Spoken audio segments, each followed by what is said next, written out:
Hi there, friends on Facebook. It's Monday afternoon here in Sedona.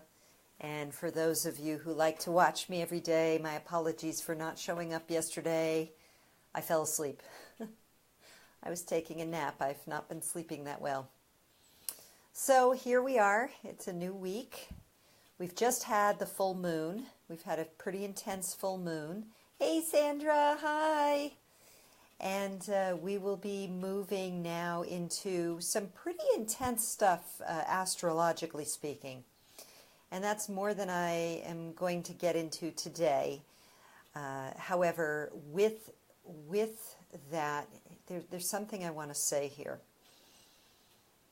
We are about to, in 2 weeks' time, at the next new moon, we're going to have a big shift in the cosmic weather, where the planet Uranus, the disruptor of the status quo, moves into the sign of Taurus, which is the keeper of the status quo with regard to the material world, the physical body, the earth, money, etc. So the reason why I'm mentioning something astrological right now is because it's relevant for the topic, the card that I pulled, and the topic that I had already been sort of simmering with. It'd been simmering inside of me for a while. So today's topic is abundance and the law of attraction.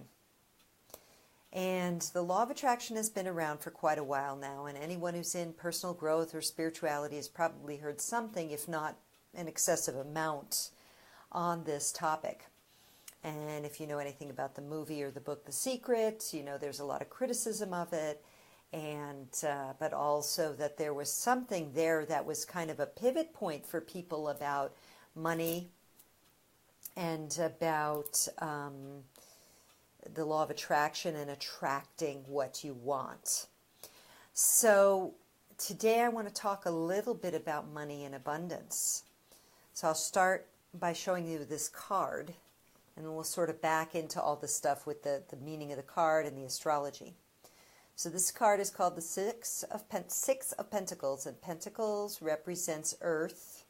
So it could be related to money, health, body, the physical world, buildings, anything that's physical or structured.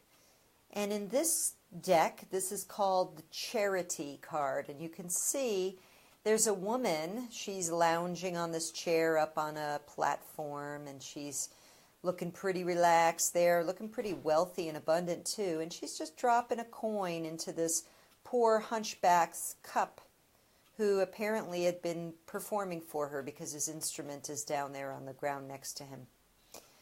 And so charity, when we think about charity, there's sort of inherent in that word a inequality. So the one with the money gives to the one without the money. That's the literal image on that card. And that's can be a good thing and a not so good thing. So if you have ever spoken with someone who's worked for a long time in international aid of any kind and been on the ground with people, you may be aware of this sort of a way that sometimes the self-proclaimed white hero wants to come in with their money to African countries or elsewhere and come in and tell these people what we're going to do for you, and we've got all this money and we're going to build this and do that and do this and do this, without ever having consulted with the communities before implementing what their idea is that needs to happen in that community. Or people who go in with a bunch of money to a community and take selfies. This is extremely offensive behavior to a lot of people who've actually been working on the ground with marginalized peoples, because it's like sort of making oneself look all good and charitable, dropping some money or implementing some stuff and then walking away and never really dealing with the consequences, or never really supporting integration, or never really listening to the people. So charity, when it's done with the sort of careless disregard of the energy of this woman, is not necessarily a very helpful thing at all. So there are other ways of being charitable, and we are going to talk about the other end of this too, about receiving. Another way to be charitable is to find organizations and resources that allow you to support others in their own self-empowerment. So a very obvious example is kiva.org, where you can donate money to as micro lending to people who are wanting to pay back these microloans, but they're going to be using the microloans to build their businesses or to build a home or the different things that they need. And it's all over the world, and you can choose who you want to support and give the microloans to, and then when that loan money comes back to you, you can relend it to someone else. It's an incredible organization, and not that I've vetted all the ins and outs, but from what I've understand, from what I have read and my own work with them over the years, it's really a great way to contribute to the empowerment of others rather than sort of in this lackadaisical way just throwing money at a problem. So that's one sort of layer of this conversation I want to have about this card. And the next is, as you look at this card, notice for yourself if there's one of these characters you more relate to. Are you the one giving the money, or are you the one receiving the money? Have you ever felt like one or the other? Maybe you don't feel like either right now. Like, I don't fully relate to either one. But I can tell you for sure that a large portion of my life, I felt like this dude right here. And now, if I had to pick one, I'd feel more like her, although without that kind of callous disregard. So this leads me to the next piece, which is about frequency and the subconscious mind. So we know that the conscious mind is actually like the tip of the iceberg, that most of what controls us and operates us is beneath the surface in the subconscious mind. This is why, when it comes to things like the law of attraction and attracting money, if you just say, I am wealthy and abundant, I am wealthy and abundant, I am wealthy and abundant, I am wealthy and abundant, but your subconscious programming is this dude right over here, forget it. You're not wealthy and abundant because you're running the frequency, the subconscious frequency of someone who is looking for someone outside of them to rescue them and help them. And so what do you do about that? Well, first of all, how do you know? Well, you got to tune in and just be real with yourself, first of all. And then you just look at your life. Look at your life. Are you living a life that feels supported, where you're not in struggle, or are you living in a life in struggle? And this might not be financially either, by the way. I mean, we're focusing on finances right now, but I've seen this a lot in love relationship. I've seen a lot of people who wish for a different life. Let's just say it that way. Love relationship, money, opportunities, adventure. They wish for a different life. They go, oh, it's my dream to go to Thailand. Oh, it's my dream to have a beloved. Oh, it's my dream to fill in the blank. And that dream stays with them year after year after year. So what gives? Why is it that some people who could be such good, decent, amazing, wonderful, talented, beautiful people have a dream for something and it just never manifests?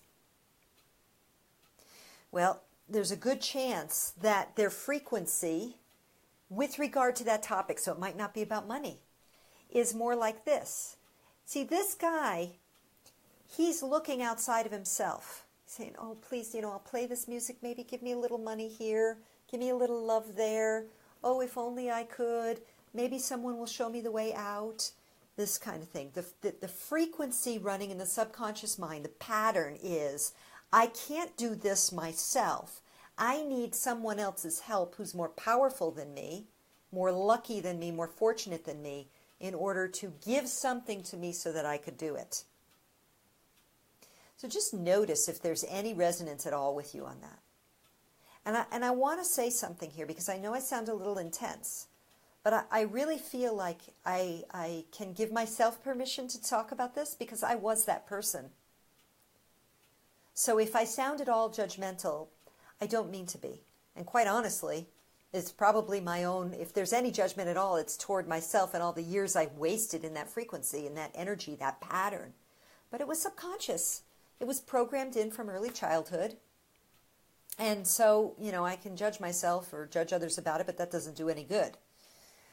The question is, what do you do about it? Well, first you have to recognize that that's what's going on. And again, how do you know? Well, first of all, be honest with yourself. And second of all, look at what's going on in your life.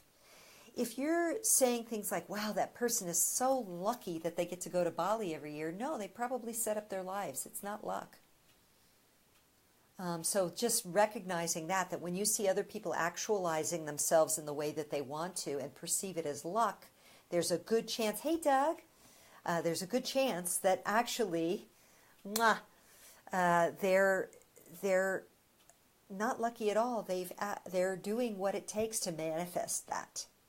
So you recognize it. So let's say you recognize, wow, when it comes to love relationship, I've really been looking for someone to show up in my life, but I haven't actually been doing anything but running the frequency of scarcity, like there's nobody out there for me, or, oh man, what if I don't find any love? Maybe it's too late for me. I don't know if it'll ever happen.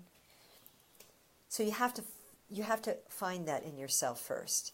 And then, thanks, Sandra. And then you have to heal. How do you heal? There's lots of healing modalities.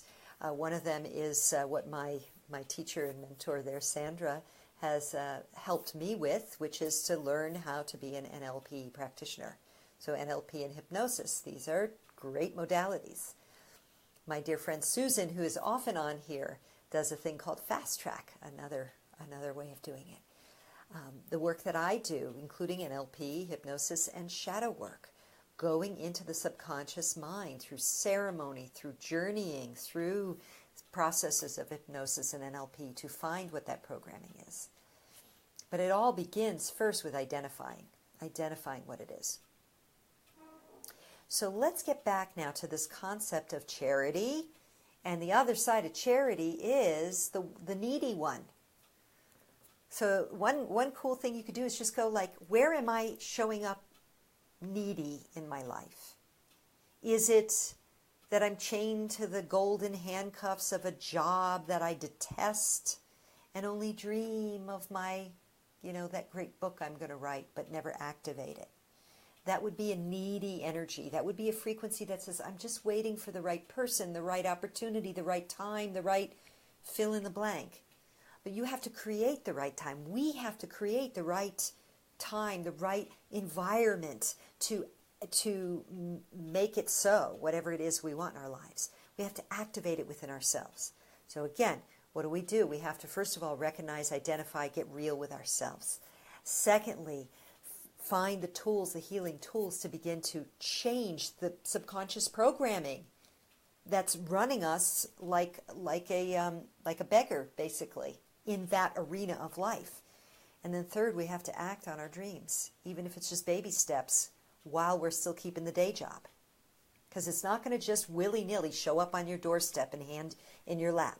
You could say, I'm an international world traveler, I'm an international world traveler, I'm an international world traveler. But if you're not doing anything to become a international world traveler, like travel, then it's not going to just show up on your doorstep.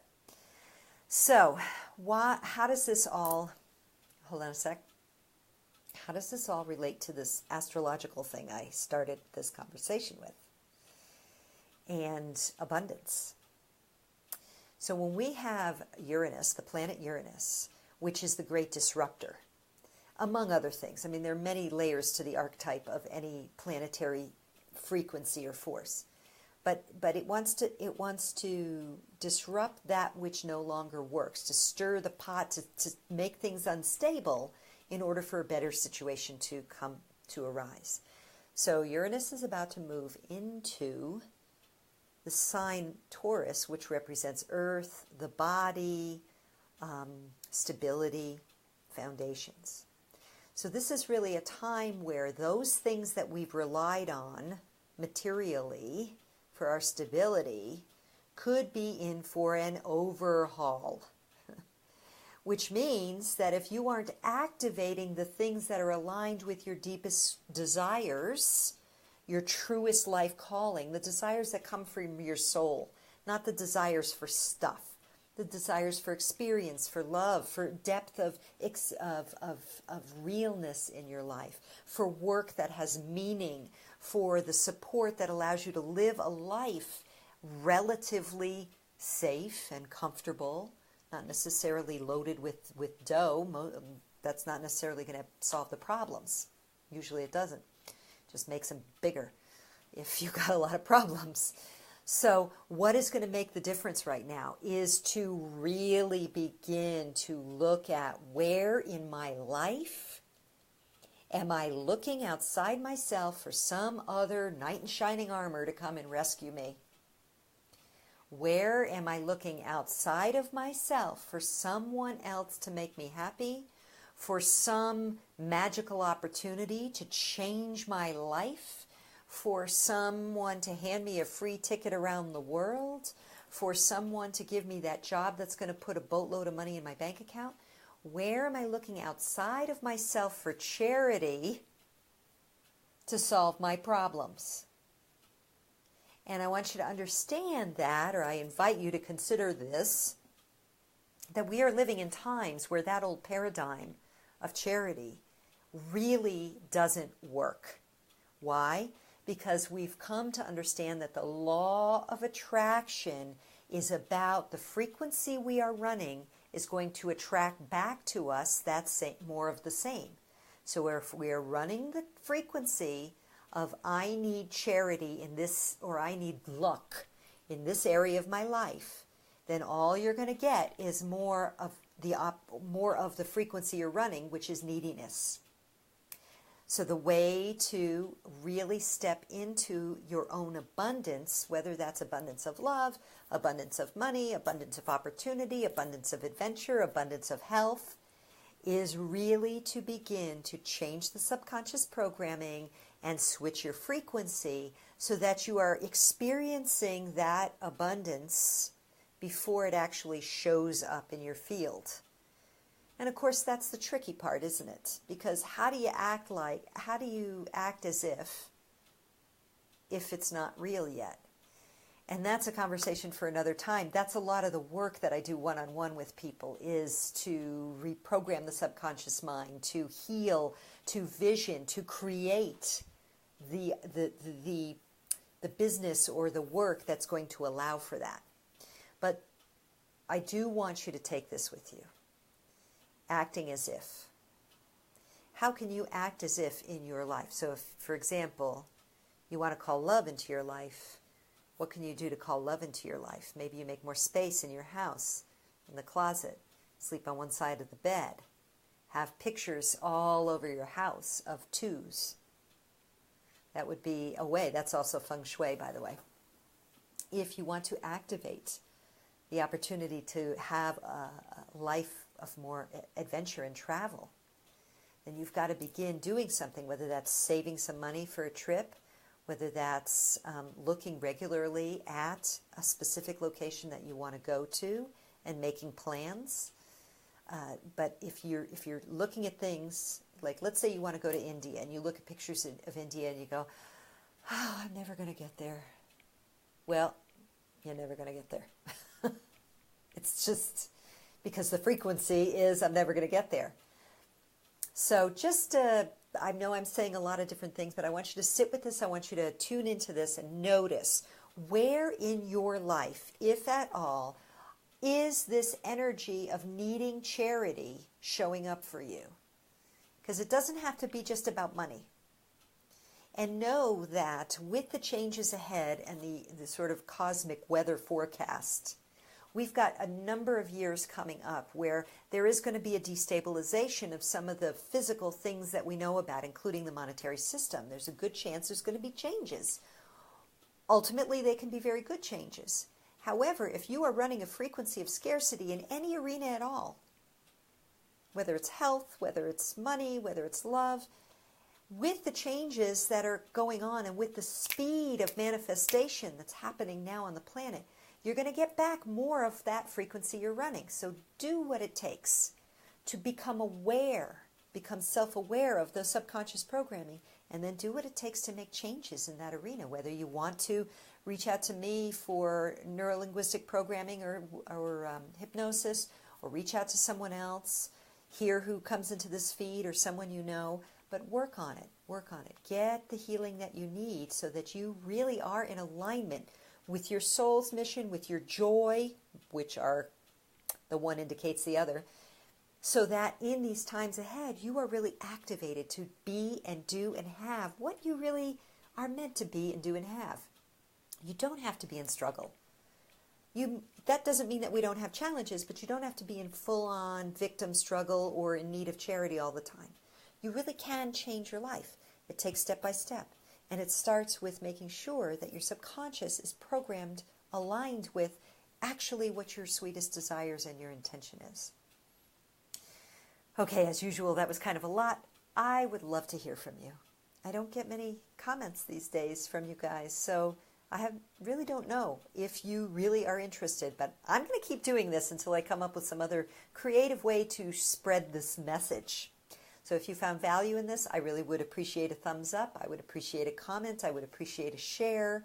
I'd appreciate some feedback or insight, or if you don't agree with it, you can tell me that too. And either way, in any case, sending you much love and bright blessings from Sedona. Until next time.